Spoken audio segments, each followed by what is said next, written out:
जब शैतान मुज़य्यन कर देता है चीज़ों को, कुल हल नुनब्बिउकुम बिल अख़सरीन अअमाला, अल्लाह ने फरमाया कि हम तुम्हें ना बताएं कि ये लोग किस तरह दुनिया के हवाले से अपने अमल के खसारे का शिकार होते हैं। अख़सरीन ये अक्सर इसमें तफजील का सीगा और अमाला ये अमल की जमा है, यानी एक तरफ उसे इसमें तफजील से बयान फरमाया और फिर अमाल के कर जमा बयान किया। बिल अक्सरीन अमाला, एक अमल नहीं, दो अमल नहीं। जब बंदा बहक जाता है, जब बंदा बिगड़ जाता है, जब बंदा अपना रास्ता बदल लेता है, फिर उसके अमाल में बिगाड़ शुरू होता है। एक पर दूसरा, दूसरे पर तीसरा, फिर पूरे का पूरा आवा बिगड़ता है। अल्लाह फरमाता है ये नेचर है बुराई की। पहले दिन रुकावट डालो, कामयाब हो जाओगे। पहले दिन बर्दाश्त करो, शैतानी एक कदम आगे बढ़ेगी, उसे बर्दाश्त करो, बीमारी एक कदम आगे बढ़ेगी। ये कैंसर की तरह है, पहले स्टेज पे रोक लिया, इलाज हो गया, जाने दिया, दूसरे स्टेज पर पहुंचा, फिर भी इलाज की कोई उम्मीद है, आपने जाने दिया, तीसरे स्टेज पर पहुंचा, उम्मीद इलाज की कम होती चली गई, आखिरी स्टेज तक ले गए, फिर जमाने के सारे तबीब जमा हो जाएं, कहते हैं अब ये बीमारी लाइलाज हो चुकी है। उस हकीकत की तरफ कुरान ने इशारा किया, अक्सरीना अमाला।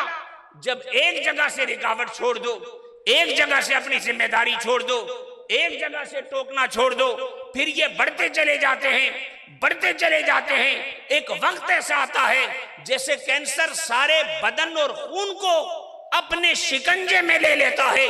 ये बदी और शैतानत और ये फहाशियत और ओरियानियत और ये बदअकीदगी और बदएतिकादगी ये पूरे के पूरे माहौल को अपनी लपेट में ले लेती है। दल्ल सअयुहुम फिल हयातिद दुनिया वहुम यहसबूना अन्नहुम युहसिनून सुनआ। ये किसी पीर फकीर की सूफी की बात नहीं, कुरान की बात है। दल्ल सअयुहुम फिल हयातिद दुनिया, दुनिया की काविशें सारी जाया हो गई, काम कर रहे हैं। वहुम यहसबूना अन्नहुम युहसिनून सुनआ, या अल्लाह इनकी तो सारी नौकरी खत्म हो गई, इनकी तो काविशें सारी बर्बाद हो गई। फरमा इसलिए कि ये जुते हुए इसलिए हैं, यहसबूना अन्नहुम युहसिनून सुनआ, ये समझते हैं इन्होंने बहुत अच्छा काम किया। करते बुराई हैं, समझते उसे भलाई है, करते बदी हैं, समझते उसे नेकी है, करते शर हैं, समझते उसे खैर है। यहसबूना अन्नहुम युहसिनून सुनआ। और जब ये सिलसिला चल पड़ता है, फिर वो मरहला आता है, अवला यरवना अन्नहुम युफ्तनून फी कुल्लि आमिन मर्रतन व मर्रतैन सुम्मा ला यतूबून वला हुम यज़क्करून। फिर जब बदी मुआशरे में फैल जाती है, फिर अल्लाह के गजब को दावत देते हैं, गुनाह पर जरी हो जाते हैं, अल्लाह का खौफ दिनों से निकलता है, फिर अल्लाह की गिरफ्त उनको पकड़ लेती है। ये कुरान की आयतों के रब्त समझें कि जब ये चीज़ें फैल जाएं, अवला यरौना अन्नहुम युफ्तनून फी कुल्लि आमिन मर्रतन व मर्रतैन, मर्रा और मर्रतैन का मतलब तो एक दो दफ़ा, पर अल्लामा आलूसी ने लिखा है कि ये एक उसलूब होता है, जब किसी चीज़ की कसरत बयान करनी हो तो उसे मर्रा और मर्रतैन के अंदाज से बयान करते हैं। इसका मतलब ये नहीं कि साल में एक दफ़ा या दो दफ़ा पकड़ आती है।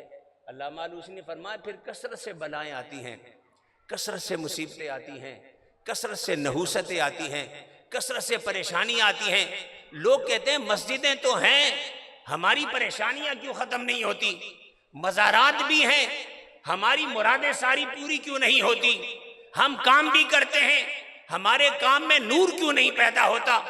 आज अल्लाह हमसे नाराज, काम में बेबरकती, जिंदगी में बेबरकती, खानदान में बेबरकती, रिश्तों में उलझाव, बंदा परेशान होता है कि ये सारी बेरौनकी क्यों है? जाहिरन तो सब कुछ ठीक लगता है, सर पे मेरे टोपी भी है, कभी कभी मजार पे भी चला जाता हूँ, कभी कभी नजर और ज़ियाद भी दे देता हूँ। वहुम यहसबूना अन्नहुम युहसिनून सुनआ। जब मुआशरे में बुराई फैल जाए, रोकने वाले खामोश हो जाएं, रब्बे कायनात फरमाता है यरौना अन्नहुम युफ्तनून फी कुल्लि आमिन मर्रतन व मर्रतैन आई कसीरा मर्रात।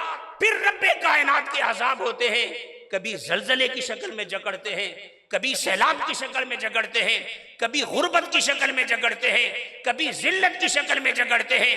कहने को 1.7 बिलियन, 1 अरब 7 70 करोड़ या 7 करोड़ के लगभग आबादी है, पूरी दुनिया की आबादी का चौथा या पांचवा हिस्सा है, लेकिन न तुम्हारा कोई नाम, न तुम्हारा कोई काम, न तुम्हारी कोई इज्जत, न तुम्हारी कोई वक़्त। कभी तुमने सोचा 2-2 करोड़ की आबादियों के मुल्क हैं, उनकी दुनिया में असर और रसूख है, उनकी ताकत है, उनकी पावर है। हम 22 करोड़ होकर इस कदर बेबस क्यों हैं कि हर चीज से डरते हैं? ये न कहना नुकसान हो जाएगा, ये न कहना नुकसान हो जाएगा, ये न कहना रास्ते बंद हो जाएंगे। वो अपने नजरियात पर जमे होते हैं, जब भी चाहते हैं जमकर बात करते हैं। तुम पर हर वक्त खौफ के साए क्यों तारी रहते हैं? हर वक्त डरते क्यों हो? वो तरक्की करती है, तुम जिल्लत की तरफ क्यों जाते हो? तो अल्लाह ने इसका जवाब हमें दे दिया है। ये जो तुम पर मर्रतन व मर्रतैन बमाना कसीर मर्रात, ये जो बार बार तुम पर आफतें आती हैं, कभी पलटकर अपने अमल को देखो। तुम बुराई की शक्ल में अच्छाई तो नहीं कर रहे, तुम बदी की शक्ल में नेकी का लिबादा ओढ़ कर तो नहीं बैठे। ऐसा तो नहीं कि तुमने बदी से सुलह की हो और समझते हो कि नहीं मेरा रब मुझसे राजी है।